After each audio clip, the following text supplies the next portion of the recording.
आदित्य ठाकरे यांनी सांगितलं निघताना 3 बॉल आणि 9 रन्स पाहिजेत. 18 षण्मुखानंद हॉल जे आहे ते आमचं वानखेडे मैदान आहे. हिंदू हृदय सम्राट शिवसेना प्रमुख बाळासाहेब ठाकरेंपासून ते उद्धवजीपर्यंत आमचे सगळे सामने याच मैदानात होतात. आणि हा जो प्रेक्षक आहे तो आमचाच आहे. काय ताई माई अक्का काय आलाय नवीन. मी माननीय शरद पवार साहेब, शिवसेना पक्षप्रमुख आदरणीय उद्धवजी ठाकरे, काँग्रेसचे अध्यक्ष नाना पटोले आणि व्यासपीठावरील महाविकास आघाडीचे सर्व प्रमुख आदरणीय नेते यांचा आभारी आहे की आपण सगळे ते एकत्र जमलो आहोत. पहिलं भाषण ओपनिंग बॅट्समन आमचे उद्धवजी यांचं झालेलं आहे. आणि त्यानंतर मला वाटतं प्रत्येक प्लेयर खेळतोच आहे. म्हणजे आता आपल्याला काय चिंता नाही, आपण 500च्या वर जातो. ही वर्ल्ड कपची टीम आहे. जी मंचावर बसलेली आहे ही वर्ल्ड कप जिंकणारी टीम आहे, आता स्पष्ट झालेलं आहे. एक कप जिंकलेला आहे आपण जवळजवळ दिल्लीचा, आणि महाराष्ट्राचा सुद्धा आपण हा सामना जिंकल्याशिवाय राहणार नाही. आज अटल बिहारी वाजपेयी यांची पुण्यतिथी आहे. ज्या भारतीय जनता पक्षाबरोबर खऱ्या आता बनावट भारतीय जनता पक्ष आहे, बोगस आहे, चोरांचा आहे. आम्ही ज्या भारतीय जनता पक्षाबरोबर 25 वर्ष माननीय शिवसेना प्रमुखांच्या नेतृत्वाखाली काम केलं, उद्धवजींच्या नेतृत्वाखाली काम केलं, त्या अटल बिहारी वाजपेयींचा आज पुण्यतिथी आहे. मला आजच्या दिवशी अटल बिहारींच्या कवितेची एक ओळ आठवते आणि ते आपल्या सगळ्यांसाठी प्रेरणादायी आहे. कदाचित ती मोदी आणि शानसाठी नसेल. हार नहीं मानूंगा मैं, रार नहीं ठानूंगा. आम्ही हार मानणार नाही,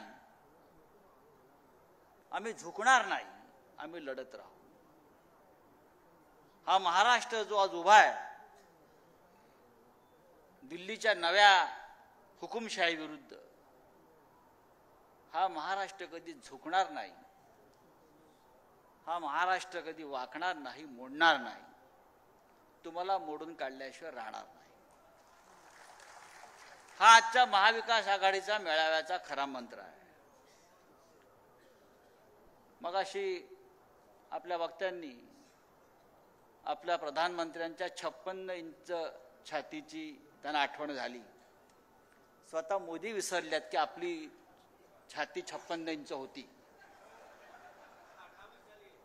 नाही नाही नाही, ती छातीच नाहीये, तो माचीचा रिकामा खोका आहे. काही नाही त्यात, काही नाही त्यात. जर छाती असती 56, नुसती छाती जरी असती तर देशाची अवस्था झाली नसती. देशाचे प्रधानमंत्री लाल किल्ल्यावर भाषण करतायत आणि जम्मू काश्मीरमध्ये आमच्या जवानांचं बलिदान होत आहे. गेल्या 50 दिवसामध्ये जम्मू काश्मीरमध्ये 27 हल्ले झाले अतिरेक्यांचे. 17 आमचे जवान शहीद झाले,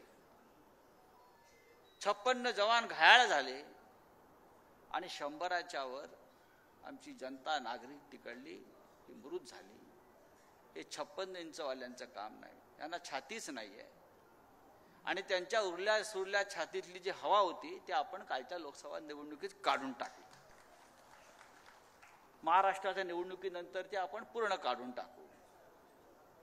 महाराष्ट्राचे सगळे नेते इथे बसलेले आहेत. सुप्रियाताई लाडकी बहीण आहे महाराष्ट्राची.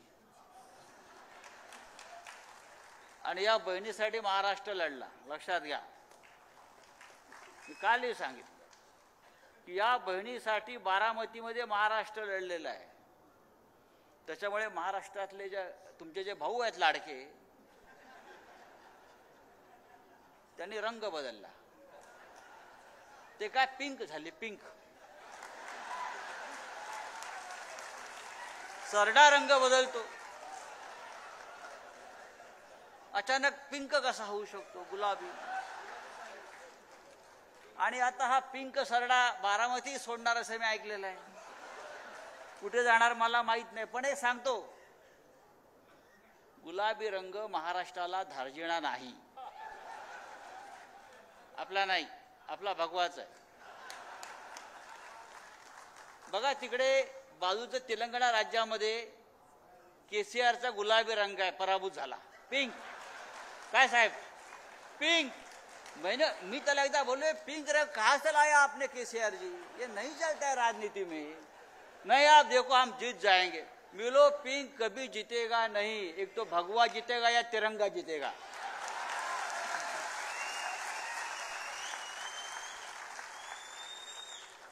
तिरंग्याच्या रक्षणाला भगवा आहे ना. आमचे बाळासाहेब ठाकरे नेहमी सांगायचे हिंदू हृदय सम्राट, तिरंगाचं रक्षण जर कोणी करेल तर भगवा करेल. आणि आम्ही करतो आहोत. त्याच्यामुळे आता पिंकची काळजी नाही, पिंक गेला. आता आपल्याला रामकृष्ण हरी वाजवा तुतारी. आणि मशाल आहेत बुडाला आग लावायला. असो, अत्यंत चांगला असा आजचा हा 3 पक्षांचा मिळून सोहळा होतोय. आमचे 3 पक्ष म्हणजे इतर सुद्धा, शेका पक्ष आहे, समाजवादी पक्ष आहे, कम्युनिस्ट पक्ष आहे. अशी महाविकास आघाडी उत्तम रीतीनं पुढे चाललेली आहे. आमच्यामध्ये कोणतेही वाद भांडणं असण्याचं कारण नाही. तसं काही असतं तर आपण लोकसभा जिंकलोच नसतो. प्रयत्न खूप होतील, जसं आदित्यनी सांगितलं, आमच्या प्रयत्न चालू आहेत, प्रयत्न होतील, प्रयत्न करत राहा. पण आमच्या ऐक्याला अजिबात तडा जाणार नाही, एक तुकडाही कपचाही उडणार नाही. अशा प्रकारचं वातावरण या महाराष्ट्रामध्ये आहे.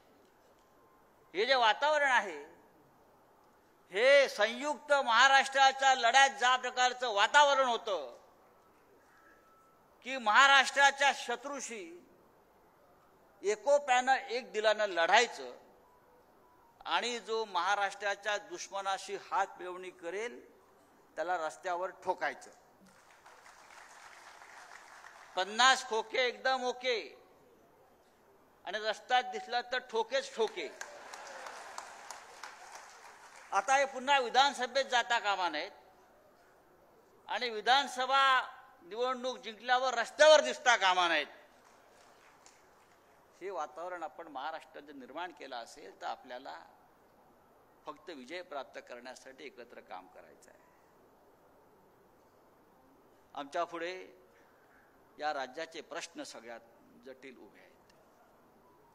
लाडकी बहीण आहे ना, यासारखं ढोंग महाराष्ट्राच्या कुठल्या योजनेत झालं नसेल आतापर्यंत. या राज्यात, या देशामध्ये अनेक योजना आपण पाहिलेल्या आहेत. पण सध्या मी गेले काही दिवस पाहतोय की काही चर्चा फक्त एकाच योजनेची आहे. कारण सरकारी पैशानं मतं विकत घेण्याची योजना आहे. आणि मगाशी सांगितलं की नाती अशी सरकारी पैशाने विकत घेता येणार नाहीत. याआधी सुद्धा हे प्रयत्न झालेले आहेत. पण शेवटी आमचं नातं जे आहे महाराष्ट्रातल्या बहिणींबरोबर, महाराष्ट्रातल्या शेतकऱ्यांबरोबर, महाराष्ट्रातल्या विद्यार्थ्यांबरोबर, ते नातं पैशाच्या पलीकडचं आहे. आणि उद्या सत्ता आपली येणारच आहे. उद्या सत्ता येणार आहे, अर्थमंत्री आपला होणार आहे. तिजोरीत जरी पैसे नसले सध्या तरी ते कसे आणावे ते जयंतराव पाटलांना चांगलं माहिती आहे. आमच्या अर्थमंत्री त्यांनी अनेक काळ काम केलेलं आहे. पैसा येईल आमच्याकडे, काही काळजी करू नका. 1500चे 150 होतील, 1500 होतील, 3000 होतील, 5000 होतील. ATM मशीन मागे बसलेली आहे आमच्या महाविकास आघाडीची. मी पुन्हा एकदा महाविकास आघाडीच्या सर्व प्रमुख जे नेते आणि आपण बसलेले सगळे लोक त्यांचे आभार मानतो की हीच एकी आपल्याला 3 महिने ठेवायची आहे, हेच ऐक्य ठेवायचं आहे, आपल्याला संघर्ष करायचा आहे. महाराष्ट्राला संघर्षाशिवाय काही नाही आणि संघर्षातूनच सगळं मिळालं. महाराष्ट्राने काही करायचा प्रयत्न केला की दिल्लीवाले येतात, आमच्यात तोडफोड करतात. जे ब्रिटिशांनी केलं ते भाजपवाले करतात. फोडा झोडा आणि राज्य करा. तुम्ही किती फोडा किती झोडा, आमची एकी तुटणार नाही. जय हिंद, जय महाराष्ट्र.